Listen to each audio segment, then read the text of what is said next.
Hey guys, it's Alex, and today I'm here with my best books of 2019.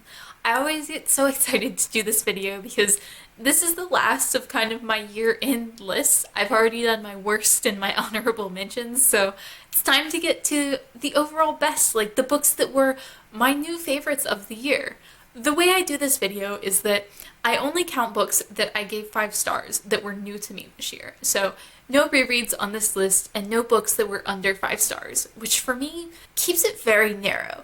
There are not many books that I give 5 stars because I do save 5 stars for the books that were new favorites for me, books that would make my top books of all time list, books that really meant something to me. In 2018, I had 3 books that made this list, and today I have 4 books for you guys today. If you have followed my channel for quite a bit of time, none of these will probably surprise you. All of these books are books I've talked about a lot on my channel, being as how these are my 4 favorite books of the year. These are the 4 books that I really, truly loved this year. These are also in chronological order, so there's nothing that's really like, this is the best and this is the worst of like the top 4. They're all just equally amazing. The first book I read was Without You by Anthony Rapp. This is the memoir of Anthony Rapp, who's possibly best known for being one of the stars of the musical Rent on Broadway. I really love Rent. I really love Anthony Rapp singing. Like, he is someone I follow, and my friend gave this to me for Christmas last year, and I was just so excited, and I read it, and it was so much better than I could have thought it would be. It hit me so hard emotionally, and not a lot of memoirs do that. Usually other people's pain doesn't really make me sad. Like, it makes me sad in the sense that, oh, I'm sorry you went through a tough thing, that's very sad for you. But this book hit me hard emotionally. He talked a lot about his mother and his mother's cancer and her decline and her death. And he also talked about several of his friends who died because he was a gay man. And this book is set largely in the 90s around the musical that's about AIDS. So it meant something very important to him and to his friends. And I really do think that it was a very emotional read. I cried so much while reading this book. It hit me so hard, and I adored every second that I was reading it. I actually started it in 2018 and had enough time to finish it, but I was going through kind of an emotional time and literally could not stop crying whenever I picked this book up long enough to actually get through the words on the page. So I put it down and did finish it in January of 2019. And it was just amazing. It made me so happy. I would highly recommend this book to anyone who's a fan of Anthony Rapp or who's a fan of Rent the Musical. I think if you're not familiar with either of those, there's probably not enough in this book for you. I just don't think it really appeals to anyone who's not a fan because it is written kind of with the intent that you know who Anthony Rapp is and you know what Rent is. But definitely, if you are a fan and you haven't picked this book up, I highly, highly recommend it. I thought it was wonderful. The second book on this list is Jurassic Park by Michael Crichton. This was, I think, the most surprising book. I was surprised by all of these because I'm always vaguely surprised whenever I give a book a 5-star rating. But Jurassic Park, I really did not expect to love this much. Everyone kept telling me it was so good. My boyfriend said it was one of his favorite books of all time.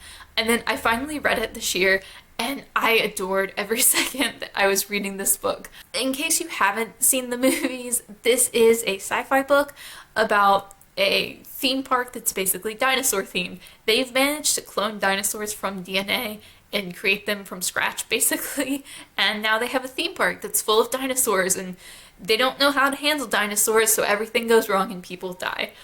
I loved it. I really have to take my boyfriend up on more of his book recommendations now because he said that was one of his favorite books of all time, and I think it's one of my favorite books of all time now too.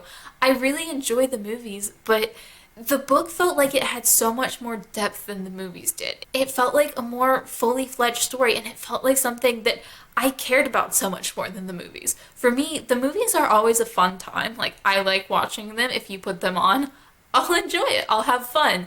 But I don't really care. I was so invested in this book.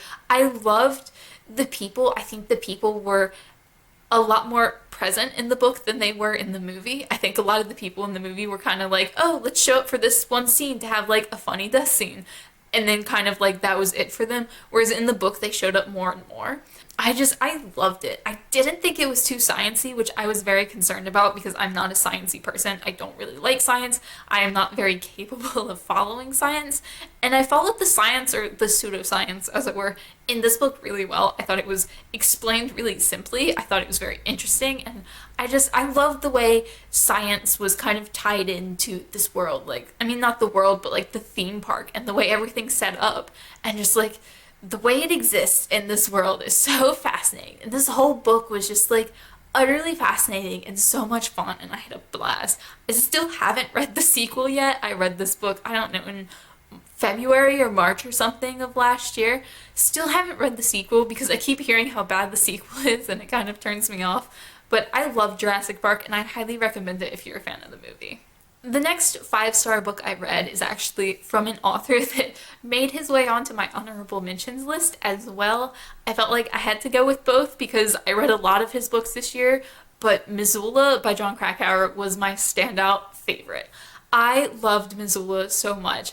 It's a nonfiction book about rape culture in the college town of Missoula. It's set around a university, and it's kind of Jon Krakauer just using this one university and this football team and the culture there as a study sample for what the world is like overall. He's not making a point about this one specific place, but rather he's just using it as a study sample because statistically speaking, what happened in Missoula and what got a lot of press in Missoula about the rapes of young college women, they're on par with other college towns of roughly the same size. That's pretty much normal for America. And that was the point he was making in this book. He was just going into a great amount of detail about what happened. I will say heavy trigger warnings for rape. This book covers pretty much every part of the system around rape. It covers women who were raped and did nothing about it, women who were raped and went to the cops and then nothing happened further, women who were raped and went to the cops and then went to trial, women who were raped and took it up through the university system. It covers every possible option, basically, in general. Like, not every single detailed option, but he does try to cover the entire system and what it's like. And it does focus specifically on young college-aged women who were raped, so that's why there's not a whole lot of diversity in this, but that's what this book is just specifically focusing on. And I thought it was so well done, but also so hard to read. And one thing that I really, really loved about this book was how much he focused on what happens, like the aftermath of it. It's not just about the trauma of the young people who are raped.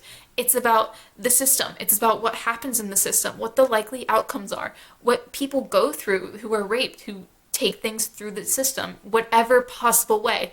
If they take it through the university system, what happens there and how that trial is set up versus if they take it through the police system and they go through the courts. I think it was a wonderfully crafted story. I think it's really important.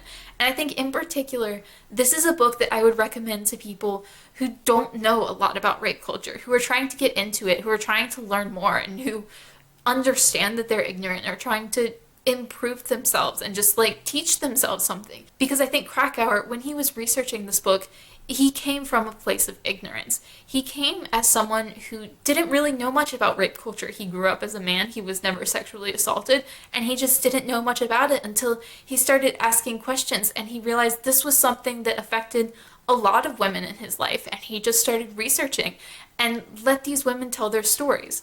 Something that I really, really loved in this book was that he didn't try to speak over the rape victims at any point.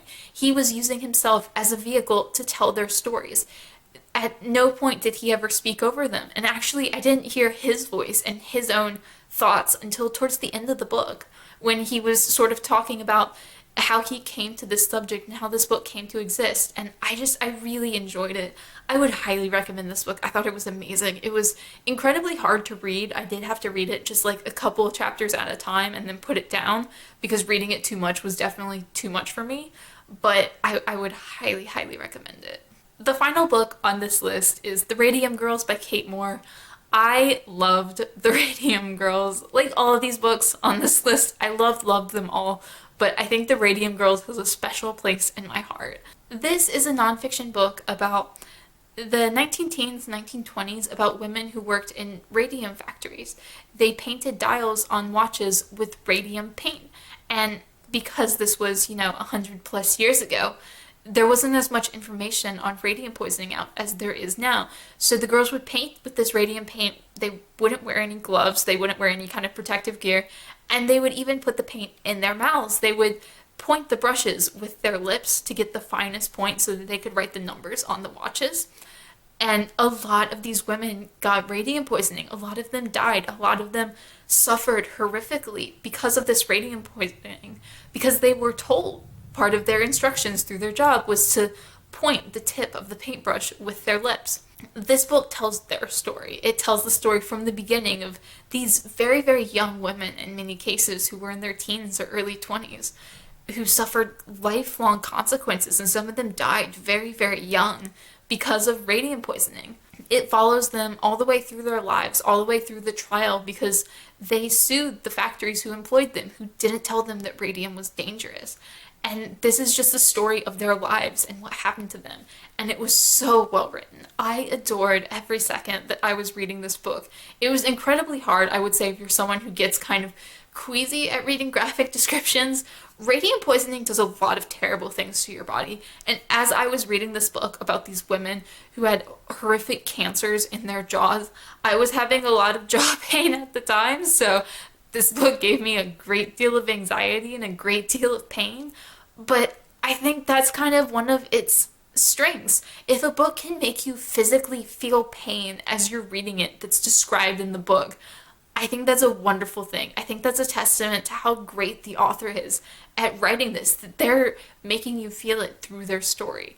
And I love that. Reading this book honestly just felt like doing a service to the women who really only wanted their stories to be heard. They wanted their medical bills paid for, and they wanted to make sure that this didn't happen to anyone else, that other women who worked in radium factories were given appropriate protection, that they didn't have to suffer and die young the way many of these other women had because they got this radium poisoning. And I think the book was just such a well-crafted book. It was so well written.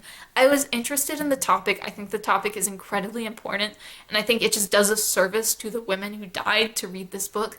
But I also think that Kate Moore is just such an amazing nonfiction writer. She took this true story, she did tons of research, and she just crafted it into something that was so utterly beautiful and honestly kind of read like fiction in the way that she functioned as a storyteller. And I loved it. I think it was amazing, and I think this is a book that will stay with me for a really, really long time. I apologize for this not being a particularly long video, but there's only so much I can say when I only have 4 favorite books of the year. Each of these books was absolutely amazing in its own way, and I highly recommend all of them. I will link my reviews for these books down below. I have reviews for 3 of the 4. I never actually got around to reviewing Jurassic Park, as I have not yet read the sequel and wanted to review them together, but I do really recommend all of them, and I think you should especially pick up the Radium Girls. Let me know down below if you've read any of these books and what you thought of them if you have, and let me know what some of your favorite books of 2019 were. As always, thank you guys so much for watching, and I will see y'all again soon.